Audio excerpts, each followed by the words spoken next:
Ketdi. Aha. O'sha Chrome, Google, mana ko'paytirdi, xotira, Ha. ko'paytirdi. Shuning uchun boshqalar Yandex yoki shunga o'xshagan narsalar.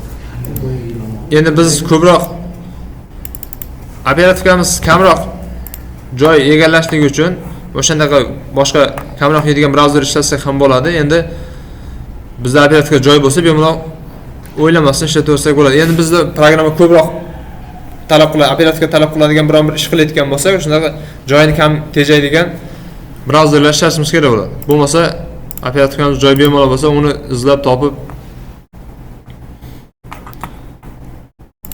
mana shunisi bo'laveradi. Qaranglar. Endi extensionlar bor va saqlangan biron bir saytlarni o'zimiz saqlab qo'ysak bo'ladi. Qanday? Masalan, Google ga kirdik. Bizga har doim Google Translate ko'proq ishlatamiz. Google Translate ni ishlatish uchun mana bu pastda e'tibor bersang, YouTube, Google Translate shunga o'xshagan narsalarni qo'shib qo'yganmiz. Bu qanday qo'shiladi? Add shortcut. Unga tanlab sayt nomini yozib qo'yamiz. Nima sayt nomi? Masalan, Google Translate boshqatdan chiqarmoqchi bo'lsak, men bu yerdan ovozini o'chirib qo'yay. Boshqatdan buni paydo qilishni ko'ramiz. Remove Google Translate. Endi pastga buni silkasini olib kelishim kerak. Silkasi bu yerda nima bo'lishi mumkin? Google Translate'ni silkasini mana bu joydan olib olamiz. Mana buni. Shu joydan nusxani olib olamizda pastga qo'shib qo'yamiz.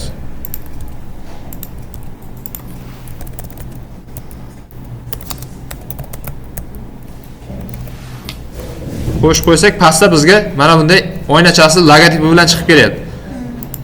Pastda silkasini to'g'ri yozmasak, bunday natija chiqmaydi bizda. Silkasini ham o'zidan olishimiz kerak internetda yozganimizda. O'shanda chiqib keladi. Ha, biz bu pastga qo'shishni ko'rdik. Endi mana bu tepa qismga ham qo'shib qo'ysak bo'ladi. Uni qanday qilamiz? Endi qaranglar. Biz biron bir saytga kirdik. Xo'p, kunuzga kiraylik. Kunuzga kirdik. Bizga mana shu sayt mana bu qatorda chiqishi kerak. Bu qatorda chiqarishimiz uchun kunuzning o'zida mana bu yulduzcha bo'lim bor.